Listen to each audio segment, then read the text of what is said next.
Picture this. The monitors have stopped beeping. The adrenaline finally crashes, and there's just this moment of pure relief. Right. That tiny, perfect person is placed on her chest. And all the pain of the last 9 months, the unrelenting, absolute agony, it's all worth it. Pete Davidson and Elsie Hewitt had welcomed their daughter, Scottie Rose. But this is where the story, it just breaks from the script. This is the part that completely defies the Hollywood standard. Less than 24 hours. I mean, that's the timeline we're talking about here. Less than a full day after Elsie Hewitt delivered her perfect angel girl, she wasn't resting. No. She was in a car, newborn daughter right there with her, heading straight back into, well, another surgery. An emergency procedure. We're so used to hearing these celebrity birth stories that are all about, the perfect postpartum body and the quick bounce back. This was a shocking medical pivot. What could she possibly have to fight? Just hours postpartum that was so urgent. This just wasn't the usual narrative at all. Welcome to StarScope Report. This is the deep dive that uncovers the Hollywood drama, the music industry shakeups, and the viral influencer scandals. Today, we're peeling back that perfect Instagram filter on celebrity birth announcements. We're going to reveal the shocking medical complexities and, honestly, the sheer resilience behind Elsie Hewitt's journey to motherhood with Pete Davidson. We're going to cover the deeply symbolic name they chose for the baby, the chronic illnesses Elsie fought through her, what she called agony-filled pregnancy. And the unbelievable emergency dental procedure that happened before she even left the hospital. We've called this Deep Dive. She fought this for Pete Davidson's child. Let's get into it. So we have to start with the background. I mean, this agony, it lasted for nearly a decade before their daughter even arrived. Right. Elsie Hewitt spent years, and I mean years, dealing with this debilitating chronic illness. For most of that time, she was convinced she was completely infertile. And that was because of a decade-long battle with endometriosis. And you have to think, it's not just physical pain. That's a psychological marathon. You're dealing with a disease where tissue, like from your uterus, grows where it's not supposed to. Causing this horrible chronic pain. And then on top of that, you have the burden of thinking that this illness has stolen your chance to ever be a mother. She was really open about how the symptoms were, in her words, ruining her life. And getting a diagnosis took forever. She finally got it confirmed through a laparoscopic surgery in November of 2024. And that surgery was just critical, not just for the endo, but... In a wild twist of fate, it's what preserved her fertility. She went from being, as she said, 100% convinced she was infertile to, well, surprisingly conceiving during fertility testing right after. It's incredible emotional whiplash. I mean, the joy of being pregnant. Right. Immediately followed by the realization that her other condition, Hypermobile Ehlers-Danlos Syndrome, or hEDS, was about to make the next 9 months absolutely brutal. And this is where the complexity just skyrockets. Because hEDS is a genetic disorder. It affects your collagen. Which is like the glue that holds your body together, right? Basically, yeah. It's the main protein in all your connective tissue. So it means you already have, very lax, overly flexible, and unstable joints and tissues all over your body. So she's already starting with this inherently unstable internal structure, and then her body starts doing what it's supposed to do for pregnancy. Releasing all those hormones, relaxin, progesterone. To prepare for birth. Exactly. But for someone with hEDS, those normal hormones are, severely amplified. The ligaments and tissues, which are already too loose, they essentially turn to rubber. Wow. And that leads to these tripling issues. We're talking severe joint instability, overwhelming musculoskeletal pain, and something called pubic symphysis dysfunction, where your pelvic joint basically becomes unstable and causes just unbearable pain. The things she shared during that time are just... they're heartbreaking. She said she was in absolute agony pretty much 24/7. Yeah. She talked about how sometimes she could barely even walk. She tried everything. Physical therapy, acupuncture, steroid injections. Nothing really worked. And it sounds so utterly exhausting. Physically and I'm sure emotionally. But that transparency is so important. I mean, that's the key takeaway here.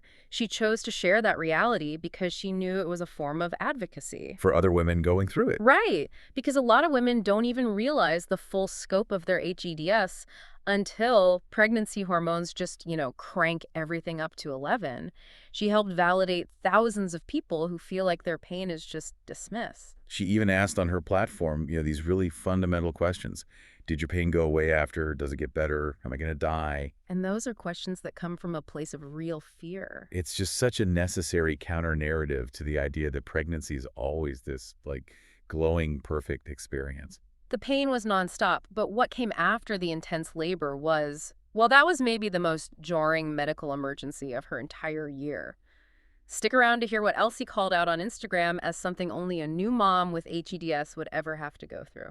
But first, before that post-delivery emergency, we have to talk about the moment of joy, the incredible legacy they chose for their daughter. Scottie Rose Hewitt Davidson, born December 12th, Pete Davidson is officially a dad.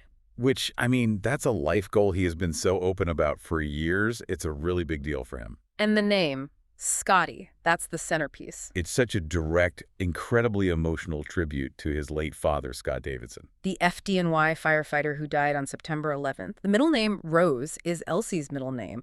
It's just so grounded and meaningful. They really avoided that whole, eccentric Hollywood baby name trend. Yeah, they did. And when you think about Pete's public history, dealing with that immense public loss, naming his first child Scottie is one of the most significant things he could do. It sort of reframes his whole public image. It really does. It transforms him from, the self-deprecating comic who's always dealing with his past to a man who's actively building a future, a family legacy. It just carries so much emotional weight, and yet the announcement was so perfectly them. It was. Elsie's post was so sweet. She called the baby her best work yet. And Pete's comment was, well, it was classic Pete. Just 2 words. Wu-Tang forever. That contrast is so important, though. The humor is the relief that goes along with that deep emotional commitment, and we saw that commitment all through the pregnancy. He was seen being so hands-on. Yeah. Giving her pep talks, carrying her pregnancy pillow in public when her hEDS symptoms got really bad. And that care continued right after the birth. Elsie shared these really intimate, raw photos. Oh, yeah, the post-push sushi meal. Finally, after 9 months of abstaining, and that sweet photo of Pete bottle feeding the baby. And they were careful to cover Scottie's face with a little white heart emoji, for privacy. Which is great to see. They also moved pretty quickly to Pete's upstate New York place to get that quiet, stable family vibe for bonding. But that recovery was almost immediately complicated. The final, most jarring medical hurdle of all. And if you're loving these intimate, surprising celebrity twists, make sure you're subscribed to StarScope Report, because we're diving into that final jaw-dropping detail next. Okay, let's talk about the headline. She fought this for Pete Davidson's child. The this was an emergency dental crisis.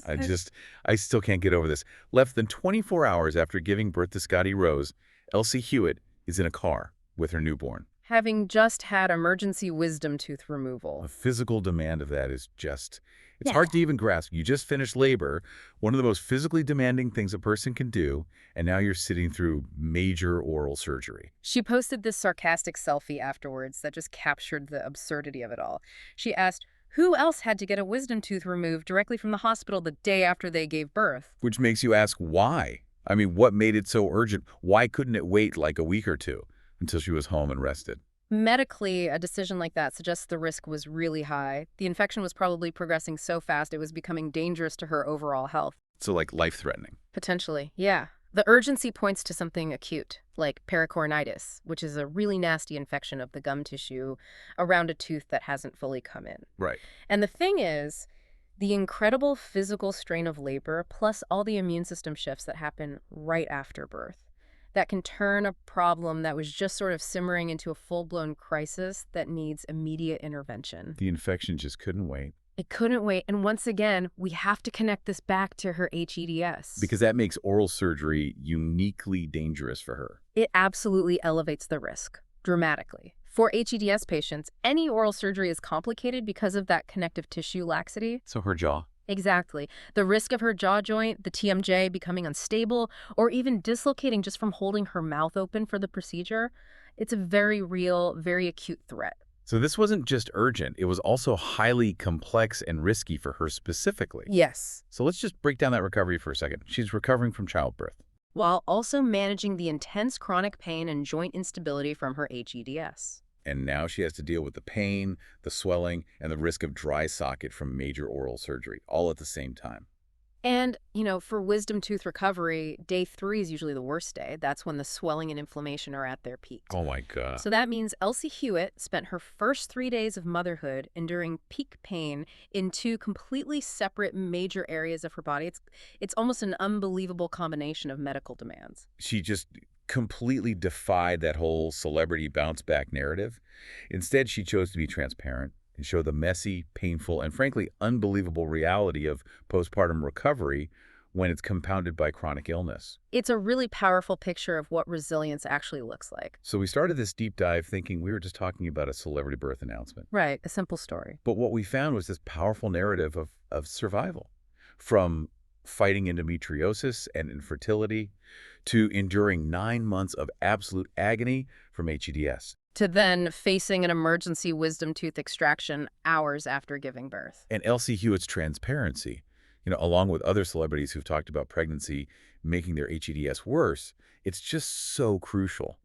She is forcing a necessary, long overdue spotlight onto these invisible illnesses.